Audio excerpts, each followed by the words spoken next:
Il était une fois un bûcheron qui vivait avec sa femme dans une petite maison à proximité de la forêt. Ils étaient très tristes parce qu'ils n'avaient pas d'enfants.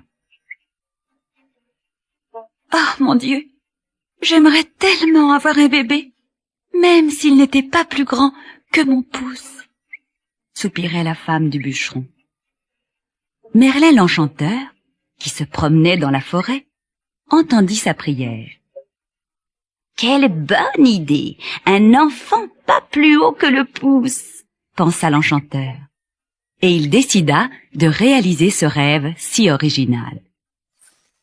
Quelques mois plus tard, un tout petit garçon naquit dans la maison du bûcheron. À cause de sa taille minuscule, ses parents l'appelèrent Tom Pouce. Tom Pouce n'était pas un enfant difficile. Il se nourrissait de quelques miettes de pain et dormait sur une petite chaise que son papa lui avait fabriquée. Ses parents l'adoraient, mais s'inquiétaient de voir leur fils rester si petit.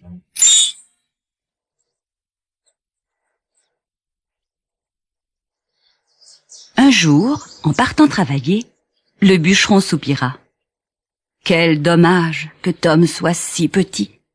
S'il était plus grand, il pourrait m'aider à couper du bois ou à conduire la charrette. « Oh, papa, laisse-moi t'aider !» s'écria Tom. « Je suis sûre que je peux conduire la charrette à ta place. »« Mais tu es bien trop petit, » lui dit sa maman. « Tu risques de tomber et de te faire très mal. »« N'aie pas peur, maman. Tu vas voir de quoi je suis capable, » répondit Tom Pouce.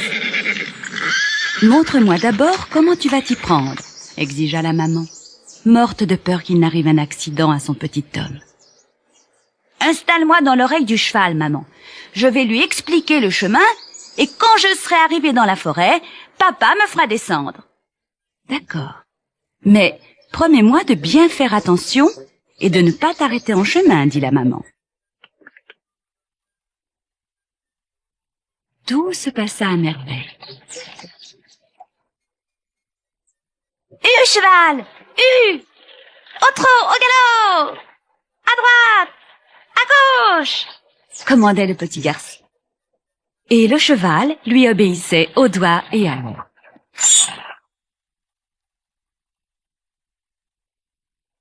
En arrivant dans la forêt, Tom Pouce et son cheval croisèrent deux hommes à l'allure étrange.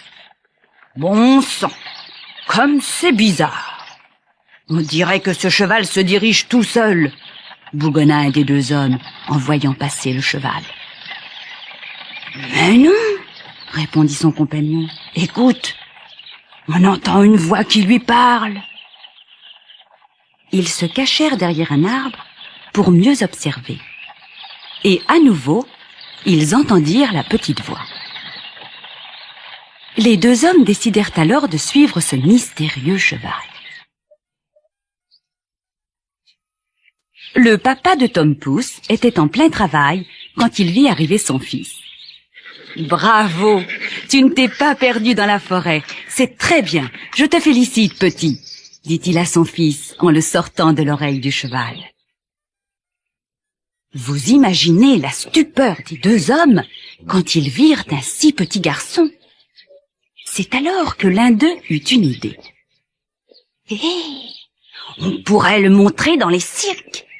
Je sens que ce petit bonhomme va nous faire gagner beaucoup d'argent. » Les deux hommes s'adressèrent alors au papa de Tom Pouce. « Nous avons vu votre adorable petit garçon et nous voudrions vous l'acheter. Oh, rassurez-vous, nous prendrons bien soin de lui. D'ailleurs, nous sommes prêts à vous en offrir un bon prix. Tenez, prenez ces 2 sacs d'or. »« Mais j'aime mon enfant, moi. Je ne vous le vendrai pas pour tout l'or du monde. Allez-vous-en, mécréant, » répondit le bûcheron. « Prends l'or, papa !» s'écria Tom Pouce. « J'aimerais tant partir en voyage et voir du pays. Ne t'inquiète pas, dans quelques jours je reviendrai et je te raconterai mes aventures. Accepte, papa, je t'en supplie. »« Soit, c'est d'accord, Tom. Va avec ces hommes si tu y tiens. Mais sois prudent, » répondit tristement le bûcheron. Ainsi donc, le papa de Tom Pouce prit les 2 sacs d'or et les 2 hommes partirent avec le petit garçon. Il sera la plus grande attraction de tous les cirques du pays, déclara le premier, visiblement très content. C'est une idée géniale. On va faire fortune avec lui, s'esclaffa le second. Tom Pouce était heureux lui aussi. Il s'était installé sur le bord du chapeau d'un des 2 compères et de là-haut admirait paisiblement le paysage. Les 2 hommes marchèrent dans la forêt toute la journée.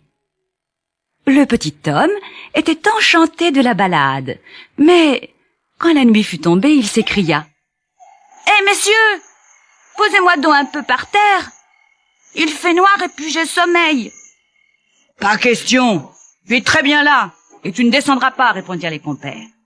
« Si vous ne me faites pas descendre, je saute !» répliqua Tom Pouce. Craignant qu'il ne se blesse, l'homme enleva son chapeau et déposa Tom Pouce dans l'herbe. « Essayez donc de m'attraper maintenant !» cria Tom en disparaissant dans un trou de souris. « Bonsoir, monsieur, et merci pour la promenade !» Les 2 hommes en colère tentèrent en vain d'attraper Tom Pouce en farfouillant dans le trou avec un bâton. Au bout d'1 heure, ils perdirent courage et rentrèrent chez eux en maugréant. Tom Pouce sortit alors de sa cachette et chercha un abri plus confortable. Il trouva rapidement un refuge idéal, une coquille d'escargot vide. Elle semblait faite pour lui. Tom Pouce s'y installa et commença aussitôt à somnoler. Heureusement, il avait le sommeil léger et un peu plus tard, entendit des pas qui s'approchaient. C'étaient 2 hommes en train de comploter. « Comment allons-nous faire pour voler l'or et l'argent du pasteur ?»« Oui, moi je peux vous aider ?» cria Tom Pouce depuis son abri. « Je suis tout petit et je passe partout. Je peux attraper tout ce que vous voulez. »« Mais où es-tu donc ?» demanda un des voleurs.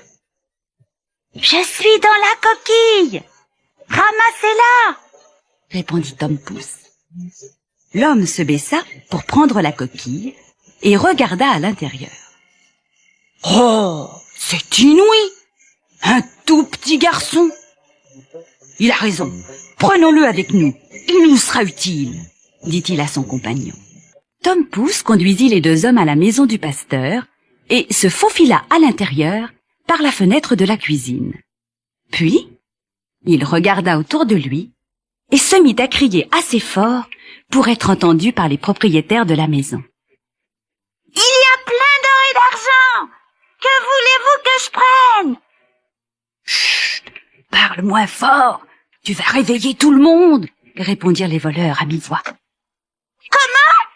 hurla Tom Pouce de plus belle. « 2 sacs d'or! Non, 3! Et combien de pièces d'argent voulez-vous ?»« Chut! Prends ce que tu veux, mais parle plus bas. »« Vous voulez que je jette le trésor par la fenêtre ? Cela va être long, c'est très lourd !» reprit Tom Pouce en hurlant à tue-tête. Cette fois, il avait crié assez fort pour réveiller la femme du pasteur, qui, effrayée, se mit elle aussi à crier « Un voleur! Un voleur !» Les 2 hommes prirent leurs jambes à leur cou. La femme du pasteur se précipita dans la cuisine, mais les 2 hommes étaient partis, et Tom Pouce était trop petit pour qu'elle le vît. « J'ai dû faire un cauchemar », pensa-t-elle. Et elle retourna se coucher. Tom Pouce alla se cacher dans l'étable où il s'installa confortablement dans le foin pour dormir. Le lendemain, la femme du pasteur se leva à l'aube et se rendit à l'étable pour nourrir ses vaches. « Voilà du foin, mes jolies !» claironna-t-elle en ouvrant la porte. Elle ne remarqua pas Tom Pouce qui dormait et lança une pelletée de foin à la première vache qui, affamée, l'avala en une bouchée. Ballotté de droite et de gauche, Tom Pouce se réveilla brusquement. et se trouva face à une énorme langue qui s'agitait bizarrement devant lui. Puis, le petit garçon commença à glisser et crut qu'il était tombé dans une cave profonde et obscure. « Mon Dieu, quel horrible endroit! Il n'y a ni porte ni fenêtre ici !» pensa-t-il avec effroi. Il fut à nouveau terriblement secoué et un peu de foin lui tomba sur la tête. Lorsqu'il comprit enfin qu'il était dans l'estomac d'une vache, Tom Pouce se mit à hurler. « Ne mange plus de foin! Il y en a assez, ça suffit! Il ne reste plus la moindre place dans ton estomac !» Mais la vache, imperturbable, continua à ruminer. En fin d'après-midi, la femme du pasteur revint dans l'étable avec un seau et un tabouret pour traire la vache. À son grand étonnement, elle entendit une voix qui semblait venir de l'estomac de l'animal. Elle eut tellement peur qu'elle en tomba de son tabouret, puis s'enfuit à toutes jambes. « La vache m'a parlé !» annonça-t-elle à son mari. « Une vache qui parle? Qu'est-ce que tu racontes? Es-tu devenue folle, mon épouse ?» répondit le pasteur en se moquant. Il alla pourtant voir ce qui se passait dans l'étable, et, stupéfait, entendit une petite voix qui criait. « S'il te plaît, arrête de manger du foin, je vais étouffer !»« On a dû jeter un mauvais sort à cette vache. Il faut la tuer et jeter son cadavre dans la cour !» décida le pasteur, tout aussi terrorisé que sa femme. Ainsi fut fait. Or, à la tombée de la nuit, un loup passa près du cadavre de la vache. « Joli morceau que voilà !» fit le loup devant ce festin inattendu. Et il dévora la vache avec Tom Pouce à l'intérieur. Heureusement, Tom Pouce avait plus d'un tour dans son sac. « Oh, le loup !»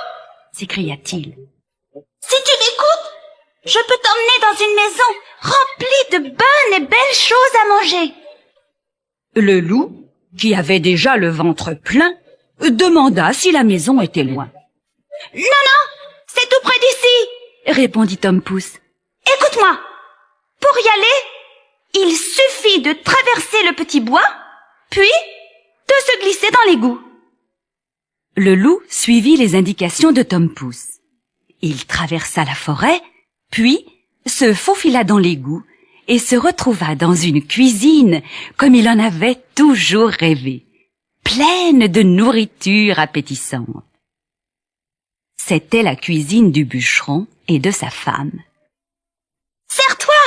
dit Tom Pouce au loup, qui ne se le fit pas dire deux fois, et avala avec voracité tout ce qui lui tombait sous la dent.